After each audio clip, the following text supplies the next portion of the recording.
Escuela de Pastoral, tus lecciones.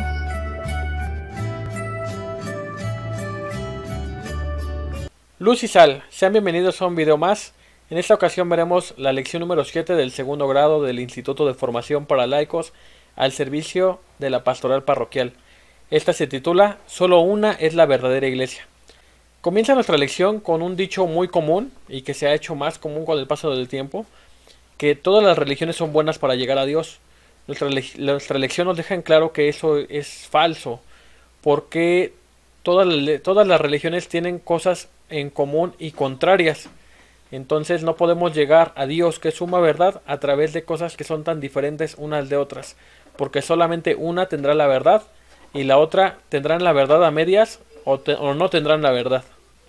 Incluso nuestra lección nos menciona que es absurdo que si queremos llegar a conocer verdaderamente a Dios, a llevar esa religión que Él nos da, en la cual no hay mezcla de error, sería algo absurdo aceptar que todas las religiones son buenas para llegar a Dios. También vemos en la religión cristiana cómo es Dios quien primero habla con el hombre, en este caso con Abraham, para llevar ese mensaje de salvación hacia todo el mundo, siendo con Abraham el principio de la historia de la salvación, llegando hasta Cristo, y así él funda la primera y la verdadera iglesia. Y a Cristo, al fundar una iglesia, pues nos dice nuestra lección que no fundó varias, sino que él, como un solo pastor, va a dirigir una sola iglesia, y todos los pueblos pues van a irse uniendo a esta sola iglesia. Ahora bien, no solamente hay una iglesia que se dice cristiana, sino que hay tres grandes iglesias que se dicen cristianas.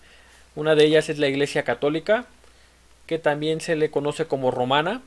Otra de ellas es la iglesia ortodoxa, que proviene también de Rusia y Alemania. Esta también se le denomina católica. E incluso sus obispos también son obispos consagrados, ya que fueron ordenados por obispos de la Iglesia Católica Romana. Alrededor del año 1054 se separan de la Iglesia Católica Romana. Y por último tenemos al protestantismo, que aquí fue la división en el siglo XVI con Martín Lutero. A partir de este protestantismo también tiene varias ramas, en este caso son tres, la rama luterana, calvinista y la anglicana. Y a su vez estas ramas se siguen dividiendo y subdividiendo en sectas. Cada vez son más. Bien, hay tres sistemas que debemos de entender entre los ortodoxos y los protestantes. Estos son el liberalismo, el institucionalismo y el jerarquismo. Por el liberalismo se entiende que no hay un dogma que seguir, ni una autoridad máxima que seguir. Y es por eso que en las iglesias protestantes, pues cada vez hay más, porque a alguien no le gusta la doctrina de otro, y como no hay una autoridad que lo rija, pues uno dice voy a hacer mi propia iglesia y se separan y fundan una iglesia nueva con los cambios de dogma que ellos creen necesarios. En cuanto al institucionalismo, pues aquí vemos como una persona rige el poder civil y religioso de una región, de una parte de la iglesia. En este caso es como en Inglaterra con el rey. Y por otro lado también se ve un sentido de democracia en algunas otras iglesias donde ellos eligen quién va a ser el que los va a representar. Y por último tenemos el jerarquismo, que es una iglesia que acepta que Jesús dejó autoridad en los apóstoles y un lugar especial a Pedro, pero solamente fue honorífico, y continúan con esta jerarquía pero sin una cabeza central. Es decir, todos los obispos tienen la misma autoridad y ninguno está arriba de otro. Continuando con nuestra lección, nos dice cuáles son las notas que debe de tener la iglesia fundada por Cristo, la iglesia verdadera. Estas son cuatro que pues muchos conocemos desde el catecismo: una, santa, católica y apostólica. La unidad expresa la forma en la que es la iglesia. La santidad expresa el modo de ser de la iglesia. La catolicidad o universalidad expresa la extensión de la iglesia. Y la apostolicidad expresa la edad de la iglesia y la autoridad de la iglesia. Pues bien, nuestra lección nos explica que frente al liberalismo, es decir, el quitarse toda autoridad, nos deja claro a través del texto de Marcos capítulo 3 cómo Jesús eligió a 12, eligió a los que él quiso y les dio a ellos autoridad y poder. Ante el cesarismo, es decir, una autoridad que los rija en cuanto al gobierno civil y religioso, Jesús nos lo dejó claro diciendo que el que quiera ser mayor entre ustedes sea vuestro servidor. Es decir, que nuestras autoridades, entre más altos cargos tengan, más tendrá que ser el servicio que tenga que prestar hacia los demás, ya que Cristo mismo nos vino a enseñar que Él no vino a ser servido, sino a servir. Y aquí también vemos como el sentido de democracia, de querer elegir a una persona dentro de la iglesia, pues no es lo que dejó Jesús, sino que Él eligió quienes fueran, y a su vez estos fueron dejando a sus sucesores, lo cual lo vemos perfectamente en la carta de Tito, como Pablo lo ordena como sacerdote, como presbítero, y deja que él continúe con esa misión de seguir ordenando a más hermanos dentro de la iglesia. Por otro lado, la autoridad central de nuestra iglesia es el Papa, que es el sucesor del apóstol San Pedro. Y vemos en nuestra lección que nos dan muchos textos donde siempre se mencionaba a Pedro en ese lugar importante. Esperaban a que él llegara, por ejemplo, con el apóstol Juan cuando fue al sepulcro. Él tomando la voz, tomando importancia en decisiones muy grandes.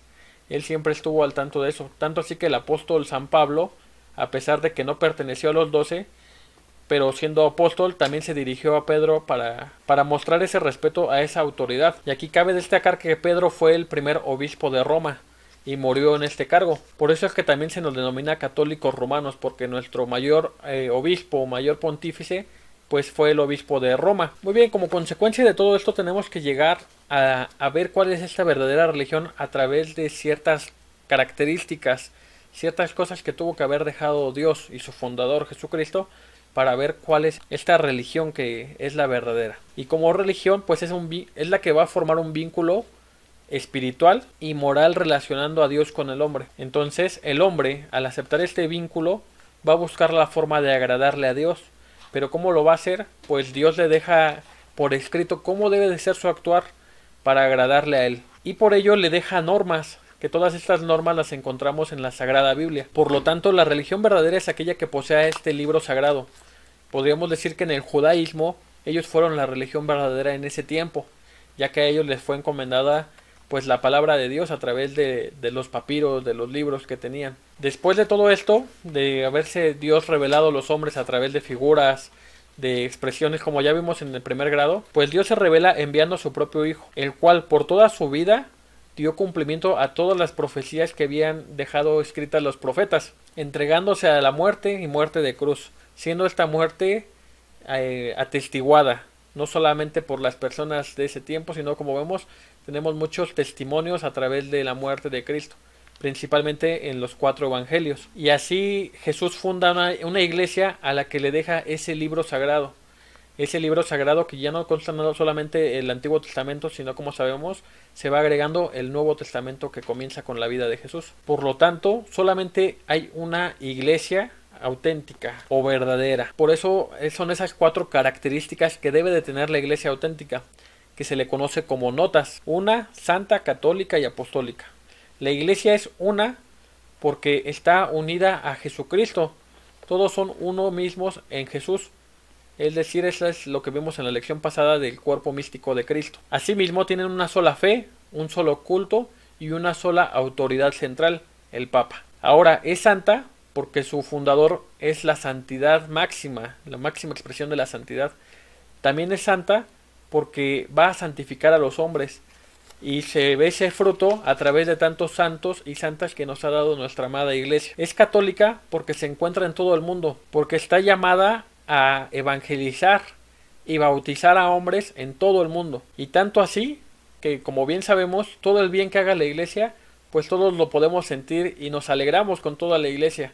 Pero también el mal que cometa alguno, pues también lo resiente toda la iglesia. Por último, es apostólica porque su raíz se hunde en los apóstoles, como esa autoridad. Estos son los 12 apóstoles más el apóstol Pedro, que también fue llamado a este ministerio. Ahora, como les había dicho, esta iglesia también se le llama romana porque su mayor obispo, su mayor pontífice, es el obispo de la ciudad de Roma. Y asimismo esta asociación apostólica va pasando de obispo en obispo a través de generaciones. Y eso pues lo podemos encontrar ya estudiando un poco más la historia de la iglesia católica o la historia de la cristiandad, viendo cómo se transmitía este ordenamiento. Pues bien, hermanos, eso sería todo por esta lección. Espero que les genere muchas dudas para que busquen más información al respecto y se sientan orgullosos de pertenecer en esta iglesia.